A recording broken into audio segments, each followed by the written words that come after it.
Olá amigos, muito bem-vindos de volta amigos. Jair Bolsonaro foi decretada a sua prisão domiciliária e neste momento as redes sociais e até muita imprensa têm dado destaque ao que se está a passar no Brasil e até muitos brasileiros querem mesmo que se fale disto tudo, é muito importante para eles, mas que se fale a verdade por completo, toda a verdade e não apenas uma parte da verdade, que acaba muitas vezes por distorcer a real verdade. E uma das coisas mais revoltantes nos dias de hoje é que as notícias muitas vezes não mostram a verdade na totalidade, mostram apenas uma parte, ou então não mostram o outro lado da história e que leva a pessoa a tirar as ilações por si. Então Bolsonaro é preso e o maior escândalo da justiça brasileira parece que está a ser escondido, mas antes de falar sobre isso, vamos falar sobre o facto do governo americano ter prestado já uma declaração que enfatiza mais uma vez a perseguição que está a existir contra Bolsonaro e os seus apoiantes, e os Estados Unidos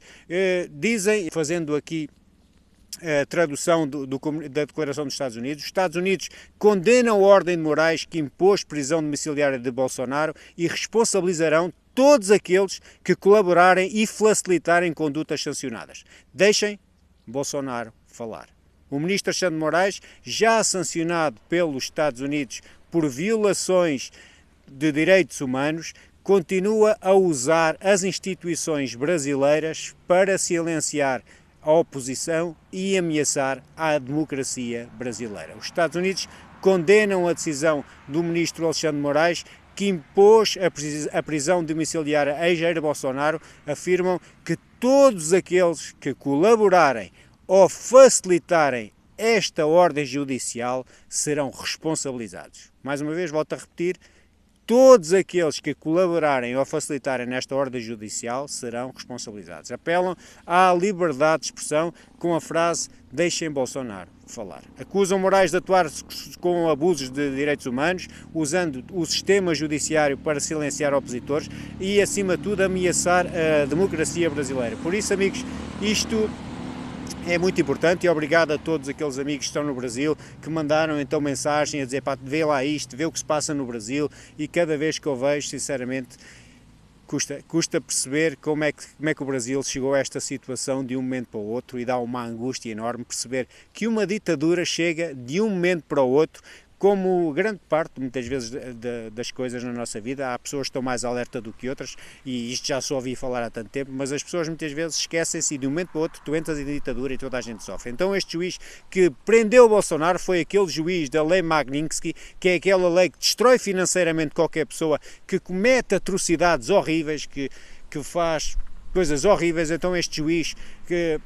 todo o relatório da lei Magnitsky fala das violações dos direitos humanos, e este juiz Alexandre de Moraes é um juiz do Supremo Tribunal que corresponde mais ou menos em Portugal ao Tribunal Constitucional, mas com mais poderes do que devia ter. Então este juiz também foi presidente do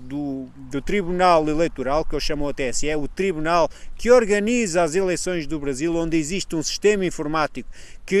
onde quando a pessoa vota na urna eletrónica, toda a informação vai para este tribunal, e depois esta instituição diz quem ganhou, quando quem ganhou, não há direito a contagem de votos, não há recontagem, não há provas, nada, apenas o sistema que diz quem ganhou e quem ficou em segundo, não interessa. Mas pronto, este juiz do Supremo era um juiz deste Tribunal Eleitoral e durante anos a fio passou a ter um papel muito ativo contra o ex-presidente Bolsonaro e os seus apoiantes, dizendo que eles estavam a espalhar desinformação,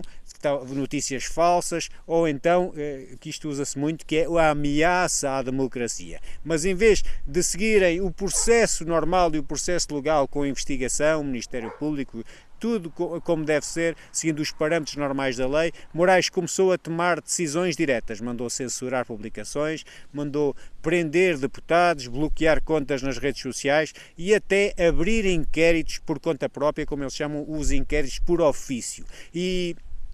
isto é o que está a acontecer, muitas vezes sem contraditório, sem transparência, e no Brasil chamam estas decisões, eles chamam isto de monocráticas, nós se calhar também, mas como eu ouvi agora isto, mas chamam estas decisões de monocráticas, que é uma pessoa a decidir tudo. E ontem uma das pessoas que trabalhava com este juiz nesse Tribunal Eleitoral entregou provas a um jornalista americano, e que essas provas contêm que esse juiz tinha um esquema para perseguir qualquer um que se metesse no seu caminho e qualquer um que se identificasse com a direita no Brasil, e todos aqueles que estiveram também e se manifestaram no 8 de janeiro, e nós ouvimos aqui em Portugal aquelas notícias muito graves do golpe de Estado e sobre aquelas pessoas que estavam a invadir os prédios lá no Brasil,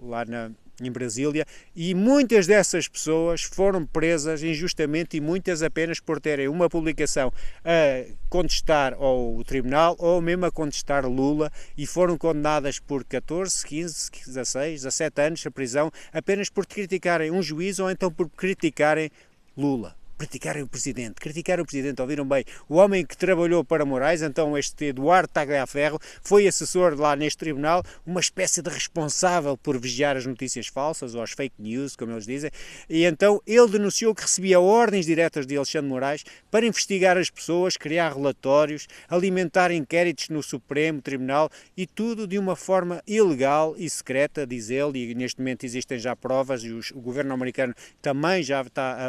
a mostrar essas provas, ou seja, o próprio juiz dava a ordem e depois julgava o caso que ele próprio criou, e em vez de investigar o juiz e investigar isto tudo, não, acusaram foi Tagliaferro de vazar estes documentos, um pouco como tu denunciares corrupção e depois quem vai preso és tu. Bolsonaro está em prisão domiciliária, porquê? O ex-presidente Bolsonaro já está a ser alvo de investigações há muito tempo por alegado envolvimento nesta tentativa de golpe, mas o Supremo Tribunal, mais este juiz acusa-o de ter violado as medidas judiciais por ter publicado um vídeo nas redes sociais em que Bolsonaro falava com os seus filhos, e o vídeo foi postado, acho eu, nas últimas manifestações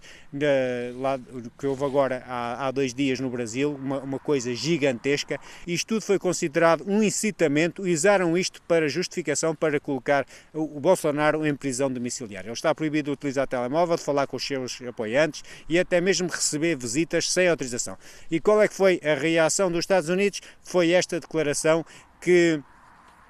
mostra que os Estados Unidos estão muito atentos àquilo que está a passar no Brasil, e que neste momento, para o Brasil, Trump e os Estados Unidos é se calhar a última esperança para a maioria dos brasileiros de tornar o Brasil novamente numa democracia, e é isto mesmo. É a última esperança do Brasil, é este homem salvar o Brasil, que chamou o processo contra Bolsonaro de perseguição política, comparou Moraes a um líder autoritário e ameaçou tarifas económicas, e está em tarifas económicas, se a democracia não for respeitada. E todos os brasileiros com que eu falo e me dizem que o Brasil já não é democracia há muito tempo, eles parece que têm razão. Então, amigos, resumindo, para qualquer português perceber, um juiz do Supremo do Brasil, este senhor, está a usar os tribunais para perseguir todos os adversários políticos de Lula. Este ex-assessor Tagliaferro revelou as provas como ele agia, toda a forma está a ser agora uma bomba no Brasil. Eles estão a expor todo este caso e este homem está a ser perseguido por isto, e o ex-presidente Bolsonaro foi colocado então em prisão domiciliária por causa de um vídeo nas redes sociais. O povo brasileiro está, sinceramente, eu acho que a perder o medo, e está a protestar como nunca, e está a querer acima de tudo que o Brasil volte a ser uma democracia e que se possa haver liberdade de expressão. Trump reagiu dizendo que isto é autoritarismo e colocou pressão internacional sobre o Brasil, mas o mais importante é, amigos, nós temos que valorizar as democracias, porque muitas vezes basta um pequeno grupo de pessoas a tomarem certas decisões que controlam tudo sem supervisão e podem transformar a lei numa arma política. Isto é muito perigoso, e quando isto é feito em nome da democracia, enquanto se cala quem pensa diferente, isto é muito triste, e aquilo que está a acontecer no Brasil é muito triste. Eu gostava que vocês me dessem o vosso feedback, falassem, não sei se estás no Brasil, por favor, mete-me a par do que está a acontecer. Obrigado por vocês entrarem em contato com o canal. Eu sei que vocês estão a sofrer, querem que se fale disto, mas que se fale disto da forma correta. Desculpem se não consegui fazê-lo, mas vou tentar no futuro. Obrigado, amigos, e fica em paz.